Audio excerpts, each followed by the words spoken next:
Ladies and gentlemen, boys and girls, friends and folk, welcome to the Excellency Esports Light League Week 1 pregame show. Over the next 30 minutes, we'll be breaking down the start of our league, our participating teams, and taking a look at this evening's matchup between Redacted and Degenerates Ascension. I'm your host, Zephyr, and tonight I'll be joined on desk by Shellatron, and then further later, I'll be switching over to play-by-play to call the game with Dunsey right beside me for our in-game analysis. Guys, how's it going tonight? I'm feeling really. What's going on, Zephyr, man? I'm super excited, super eager to get into this, man. And new face here with us, Excellency Shellatron joining the cast. Oh yeah, look. I'm a fresh face, maybe the next face, and I'm feeling really good about joining the Excellency team here. When I first joined, found out I was going to be with all the Excellency staff here in the Light League. It felt like I was going to be going to the principal's office, but it turned out it was a big party there.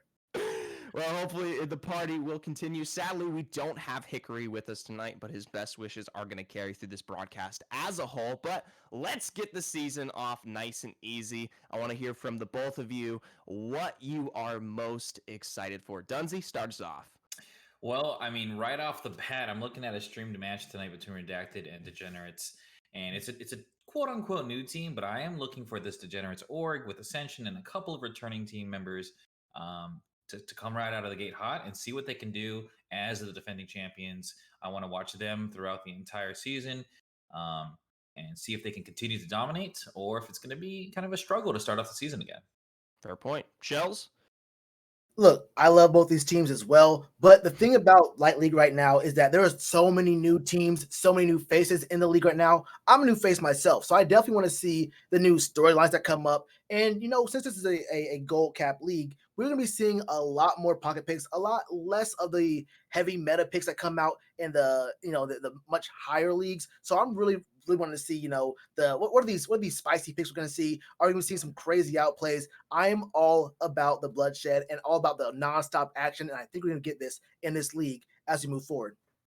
Well, personally, myself, there's a lot of holes left from this last season. We've seen a lot of the top tier teams move some of their rosters over to Excellency's mid-league. So for what I'm excited for, personally looking to see where these holes get filled in as this season progresses and the energy kind of transpires and we see the top teams take the lead and the bottoms get weaned out. But either way, now that we've kind of heard a few words about what we're all individually excited for, let's get to know some of these teams and players a little bit better. So as you can tell right here, we're going to take a little bit of a peek at our cards here and see if we can top deck maybe a reverse hollow.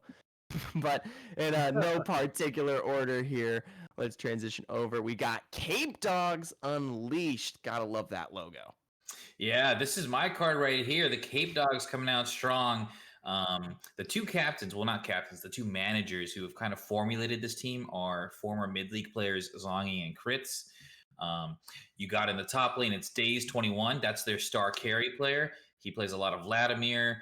He's going to be looking to dominate from the mid lane. And Pallycraft, who was told, we were kind of given this idea that he would be also this top jungle carry dynamic duo. Hasn't played so well in scrims, but I'm looking for them to kind of synergize together. So Pallycraft is in the jungle. You got Sirius for Y in the mid lane, Yodacious as the AD carry, and the captain is the support. Hey, it's Talon. Zongi and Crits, they're at the helm. They're making sure that these scrappy Cape Dogs, their tenacious pack who thrive in this underdog role can kind of fight. They've been scrimming a lot of Lotus White. They're kind of like the little brothers of that org, but they're gonna be a tenacious bunch. They're gonna be sticking their heads up high even on losses. I think that they're a good group who are able to take away from losses and learn from their mistakes and continue to improve in that way. So I'm excited for this young kind of new upstart group, right? Yeah. Personally, for them, Dunsey, in my opinion, I'm looking more towards Days in that top lane. They themselves have talked about how he's their kind of knight in shining armor, looking to carry every single game, and a little bit of a sleeper OP pick. But either way, we're going to move on here, toss it to our next card, which is CB Clockwork, all teams. Oh yeah, CB Clockwork is a very, very exciting team. We have Revenstorm in the top lane. We have Decelerate playing that jungle role. We got Booty Bang and Billy. Excellent name. The team's hard carry in the mid lane. We got Forgotten Turtle playing the AD carry role, and Rusty Shack should be a familiar name. He actually named switched, but Rusty Shack is a very good support player for the squad here. This is a team that likes to play toward mid lane. You're going to be seeing Booty, Bing, and Billy just popping off multiple games in a row because the team plays for him. The jungle's going to go and give him a lot of pressure early. You may even see Rusty Shack make a move to go ahead and roam his way as well. Now, that does mean that Forgotten Turtle may be, isolated, left alone in that bot lane. But when you see Booty Bang and Billy's champ pool, the LeBlancs, the Fizzes, the Echoes, the Silas, the Dianas, these champs that are so annoying and are one-shot maniacs, it makes sense why the team wants to go ahead and accelerate him and snowball him into oblivion to where the mid late game becomes the Billy show. And this is a team that will be very, very exciting to watch. And the meta right now with those early kind of assassiny, bursty mages just really fits that mid lane pool that you just talked about. Haven't seen a ton of LeBlanc, but in gold, man, I'm super stoked to possibly see that. Well, either way, it's a team that will have to prove itself through and through with its identity as the season carries on. But we're going to be moving on here, taking a look at a bit of an unknown entity, Classic Esports. Yeah, this is a team that is brand new, don't really know about what exactly like to do themselves, but we do have Bleeding Wolves in the top lane. We have Honey Thighs, another pretty nice name there in the jungle. Quartzill in the mid lane. Faye Child is going to be rocking that AD carry role, and Abilama, excuse me, will be the support here. There are also 2 subs for this team. We have Densoft and Flayedon. This is going to be a bit of a learning experience for both us as casters and viewers and the team themselves. When talking to them, they said they don't really have much of a real, I guess, a game plan for where they go into the games. They think that Bleeding Wolves, as their top laner, who plays a ton of Shin, is going to be the real shot caller, the real guy they play around, someone who can really carry a lot of these games. But do not sleep on the bot lane duo of Fayechild and Ebilama, because they are going to be trying to get so much pressure. They're going to be trying to make these 2v2s very, very difficult for opposing teams, because they have said that when the enemy's team support does roam, bad things can happen. So look for a lot of very heavy pressure in that bot lane, and maybe even some 1v1 solo kills in the top lane as well. Right. And I think personally that this team is going to struggle with this concept of not having, like, push away from the thought of these players for a second and realize that these guys are really just kind of coming together, lick of the moment, and they're going to be trying to find a real sense of themselves and how they want to play out here. So for maybe these first couple weeks, we'll have to see what their real win condition strives out to be. They may say they play through top. They may say they have presence in that bot lane, but who knows? We may see something completely different evolve. Either way, we're going to be moving on forward here, popping out another card in this deck, looking at Degenerates Ascension. This is the team that's a force that fears nobody, and for great reason. We talked about it. They're the champs, right? You got, I'll get to the whole team, but UOL Gunnar Nye, the captain in the jungle, and you got Darth Kylo Ryan back in the mid lane. Those two are the incumbent members coming back to Degenerates, and now they're on the Ascension team with Hajime Nogildo in the top lane, the Champ 360 at AD carry, and I love this name, support XX set videos. Okay, man. I'm curious. I mean, they have the jungle mid synergy already nailed down, right? They lose an incredibly strong force in the bot lane between Flute Loops and Fox Zero. But make no mistake, like, these guys were there. They were part of the playoff run. They have the experience of coming in as a 6th seed, almost not making the playoffs, and pushing their team to the finals. I'm curious, and I really, really want to kind of figure out, what is Hajime, what is the champ, what is Set Videos, what can they contribute? How can they support and possibly be another piece of this puzzle in the Degenerates org? It's going to be fun.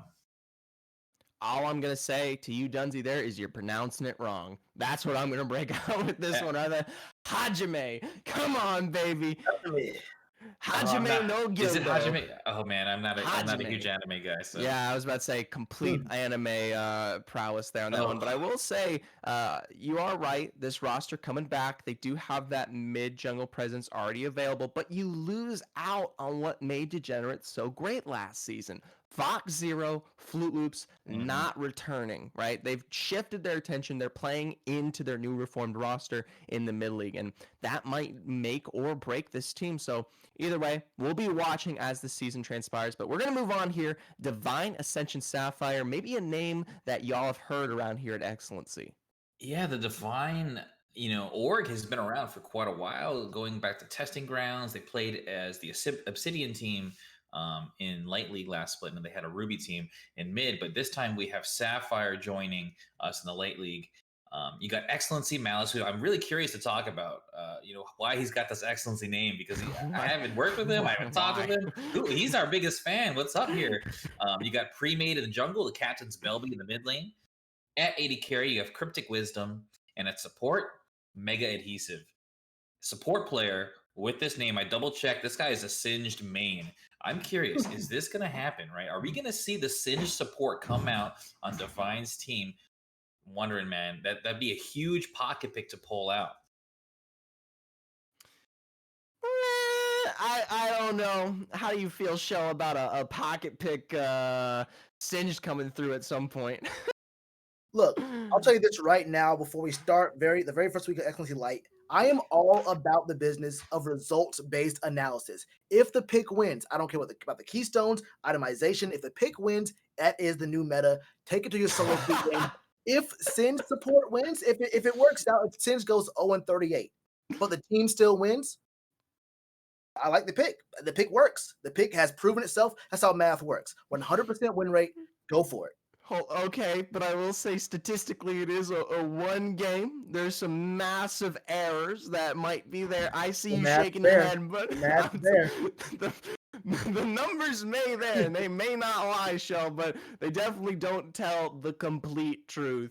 Either way, Divine Ascension gracing their presence into the Light League this season, and hopefully we'll see how this team shapes out. But we've got further to get through here. Popping out the next card, Hawkthorn Esports. Oh yeah, Hawkthorn Esports is a team that I definitely want to look at and definitely want to see how well they play in this league. Getting to know them though, we have Godzilla in the top lane, we have Arth in the jungle, Hard Stuck Brother is the mid laner there. I feel you on that one. Counter S, we have it in the bot role, and Rosalina will be the support for the squad, and they have three different what is the word? Subs. They have subs. My mind there. We have Triple Lift, which I mean should just be an amazing player. We have XAOS, who is should be a good player as well, and we have Maddie Mice to round out these subs for the team. And this is a team that has said they play for scaling and they play to enable counters. Who is their AD carry? Who is also their shot caller on the team? And say, look, we want to play front to back, heavy CC comps that enable him. But looking at their champ pools, I'm seeing a lot of fighters. I'm seeing a lot of 1v1 maniacs. I do see a Wukong here, but I'm also seeing Viegos. I'm seeing a lot of different things like Riven and Silas and Victor. I don't see a whole lot of front to back. I see a lot of players who want to get in the fight early and keep on fighting often. So I have to see if their solo queue tendencies are kind of pulled back to when they're playing in a competitive kind of matchup. And look, the mindset is right there because this guy counters, or I'm sorry, he plays a bunch of these hyper scaling champions. He plays the Tristana, plays the Jinx, plays the Vayne, plays the Xayah. So when you're looking at how this team is built, you're looking at a situation where if they do play for the AD carry role with that champ pool, they could be potentially a force to be reckoned with. A force, possibly. One thing to note here, some narrative for anyone in the audience who is just watching this. Previously, last season, the sub for Degenerates Reformed was in fact Hard Stuck Brother. And so now he's kind of separated it out, pulled away from the Degenerate Org, and he's made his own team. I have a little tidbit there. He was actually submitted on both rosters. And I don't know if he knew that or if the teams knew that, but it ended up him being with Zilla and Hawkthorn, and Zilla's been a super active captain so far. I love it. I'm looking forward to seeing what he can do at the top lane as well. Oh, I'm more interested to see the drama that may unfold. We got Degenerates still playing a light, Dunzy. This is this man's old squad. I want to see him take it toe to toe. Either way, moving past Hawkthorn into Something that I'm sure there's going to be plenty to talk about. Oh, Lotus White. Yeah, This is a team. Lotus Light coming into the light league here. You know, they got the white flower here. They're purebred. They have Oh, elevated gosh. expectations. They have efficient execution, and you saw that last night. Lotus White they took 3 wins last night and a 3-0. It was the first game to be played in the light league, and so they're just sitting at home watching, relaxing tonight, trying to check out the rest of the teams. And they're coming in with the mentality that it's kind of win or bust, right? They see this as an opportunity to take it all. They had Dark Side Academy as the other Lotus org last split as the representative, and actually St. Alucard and Firestreaks were subs and ended up kind of being rotating members of that squad as well. And I believe they made it to semis and they lost to one of the Degenerate teams and didn't quite make it. So they're back now. They want to take it all. They also got Necrox, who was the All-Pro second team AD carry from Light League last split. I know Zephyr For has some words for reason, him. there's no reason he should have gotten that. I don't care what anyone says. He does not deserve that ever. So yeah, we're pairing him, and then they got a new top and a new jungle, Smart Pants in the jungle, and Common Taco. And the top lane, Morpheus subbing in as well as a top lane sub, possibly an 80 carry sub, rounding out the roster. All right. Well, I heard tell from around the way that Necrox, he said second team all XP light. I heard he doesn't buy awards. Now that may be another plan of action where if the numbers line up, maybe wards aren't the way to go if you're playing 80 carry. True.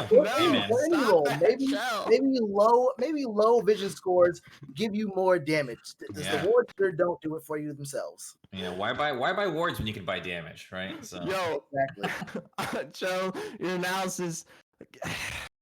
We'll see how it plays out. All right, we're gonna wait and see. But I'll tell you right now, I have no faith in this man, none whatsoever. If Necrox was a religion, I'd get rid of it. All right. Either way, moving past this one to something that's going to be a hot topic for tonight, Redacted. Whew, Redacted. These guys have quite the statement to pull off here. You've got Goldfan and Olympian making their return here on Excellency. Now, last season they played on Merciless, hence the term no mercy here. They've evolved. They've changed their position. They're looking a little bit heated, stronger to play into this one. Now, granted, Goldfan has switched it up. Goldfan is no longer playing on the top side. He has rotated towards that mid, but we go back to what Dunsey was saying a little bit earlier. They have that synergy. They've got the playstyle. They're going to come through, and hopefully this mid to jungle matchup is going to look up just as strong as what was their top and jungle presence. Either way, to go and run through it real quick just so they get the presence. My mind blower in the top. Olympian making a return for the jungle. The shift with Goldfan into that mid. It's just Gray as your ADC, and Solar Biscuit being your support. This team looks to promise a lot, and hopefully tonight might show that. Man, Olympian, he was probably one of the most skilled individual junglers in the late league last splits. And in fact, I mean, like we talked about Necrox, Dark Dragon made the All-Pro team as well. They had a lot of skilled individuals on the Merciless squad. They did not gel as a team, and part of that is Olympian's playstyle. So I'm going to be looking at this guy. He's a Hecarim player. He likes that champ a lot, but he'll get so many kills and then he'll run it feeling too good, right? Just a solo queue kind of mentality. So he's got a split under his belt. He's paired with Goldfan again. We'll see if he can kind of like be reined back in on that horse and be tamed and what they can do as a squad in their second split. We'll see. I think there's presence for them, but tonight's going to be a good sight. I think this is, if there's a matchup that will show the kind of distinct power that might be in Light League, it will be tonight.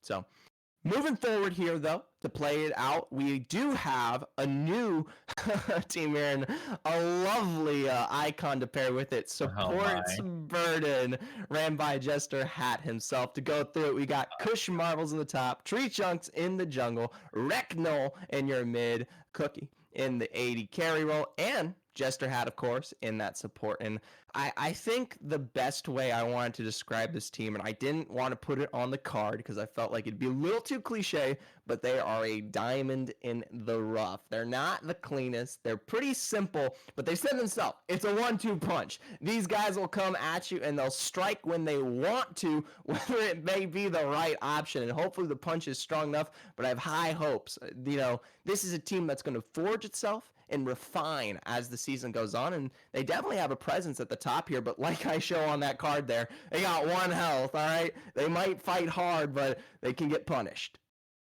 And it's really interesting to look at their champ pools because 3 of the members on this team at least portray themselves in solo queue as a bit of one tricks here. You see the Riven is a huge gap between the Riven gameplay and the next most played from Kush Marbles. Even Recnal has a lot of games on Syndra, and then after that it just drops off considerably. So I definitely want to see how this team works with different compositions if their pocket picks do get banned out. And I do see that Jester Hat plays a ton of Sauna. Now, I don't love Sauna. I don't love Sauna players, but if Jester Hat can win on this champion, you know how I feel about winning. You know how I feel about results. But this will be the hardest one of the scenarios we brought up. Sin support and not buying wards. This is going to be the one that's most difficult to convince me on. Sauna support being the answer. Okay, let me ask you, Shells, if they hit that 100% win rate on the Sona tonight, is it a go to? Yeah, you've made the statement. You're the stats man. It has to be. The numbers. If the numbers support it, then it is the number 1 support to play in SNC Light. All right. Well, hopefully.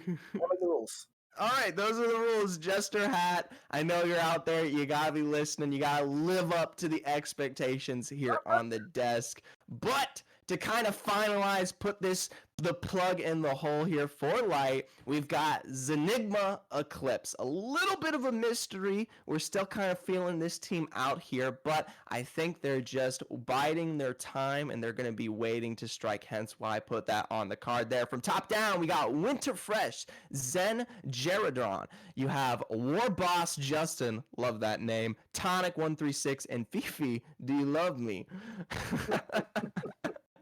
Either way, I think this team is on its stake to evolve and really improve as this season goes on. They're a well-proven name across the board, but we haven't quite seen what they are capable, and they're going to be taken up against some really heavy hitters across the league as a whole, so I'm not quite sure where they may match up. I'm going to put them right now kind of middle of the pack, but they could be lower, could be higher. They just have to impress me. Their name kind of says it all, right? There is Enigma. And I'm going to throw it back to the numbers here. What's it going to be here from this Enigma team? Are they going to be able to kind of look at the excellency rating and figure out this kind of new toy that we're utilizing this split? I know that deaths, right? Deaths are super important in this kind of new, I'm just going to throw that out there, new rating that we got. This Enigma, are they going to be able to hide and kind of creep in the shadows there and keep that death toll down? And I mean, that's my biggest thing is always, that's how you climb, that's how you win in solo queue, that's how you win in comp. Just don't die. Kill the Nexus, don't die. Kill the Nexus, don't die. No stronger words stated here. And I will say with Zenigma, they are going to be taking up Classic tonight in their week 1 game. Both of those teams do not have real defined identities. And so I feel like it's going to be a very interesting matchup of feeling out who is where, and we might get a good representation of the strength of this team. We may not. Personally, I'd like to see them take on a team like Degenerates or Lotus White, who has a bit more of a stable elo in my sense for the strengths here. So either way, though, we have gone through all 10 teams here. I want to get the quickest predictions from you. Who's going to win it all Light League this season? Dunsey? Yeah, I mean, I saw Dark Side Academy go very far. I think with a revamped roster, Lotus White takes it. Unbiased decision. There it is. I think there's a little bit of bias from the Lotus man himself. But Shell? I have to go with CB Clockwork.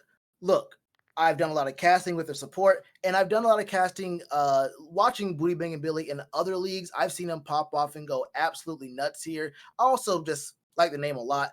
So I think CB Clockwork has a lot of things they can work with, and they seem to have an actual straightforward plan of action for the games. A lot of these teams right now, at least to themselves, don't really have an identity. They don't have a real game plan they work for before the game even starts. So I like to see stability. I like to see teams that have a plan in place. And CB Clockwork's one of those teams that, one, has names I recognize, and two, actually seems to know what they want to do before they get on the Rift. Mm-hmm. Well, personally, I think I'm going to run it back. Degenerates Ascension, they pulled it off last season with their reformed roster. They haven't made too many crazy changes. It's only a 3-man switch. I think they still got it, boys. I think that they're going to run this one back through and through. The strength is still there. They still have that kind of synergy that they're playing off of. And if they can get the rest of the team amped up to that same kind of pacing, we'll have to see. But maybe you do have the kind of statement that lives up to what is the Fox Zero kind of Fruit Loops in what will be, my apologies here, DeChamp and XX Sets videos. So really looking to see how that one goes. But either way, before we stem this off towards our analysis desk, I do want to give a little bit of a rundown on how the league will work. So our excellency teams here will be playing in a round robin format for 9 weeks of regular play. Each week, these teams will go head-to-head in 3 matches. To clarify, they play 3 games against each other. It's not a best of 3. The 10th week will mark the start of our playoffs, where our 3rd and 6th seeds and our 4th and 5th seeds will play a best-of-5 series in the quarterfinals for a chance to play in the semis. Best of 2 out of those semifinal matches will advance towards the final round, where we will crown our Excellency Light League Summer Split champion. But before we even get 12 weeks down, a whole season away, we've got to have our first match of the season here, Redacted versus Degenerates Ascension. So Dunzy, I tip my hat off to you. Thank you for joining us here on the desk. I'm shifting this over to me and Shells here as we begin to break this one out.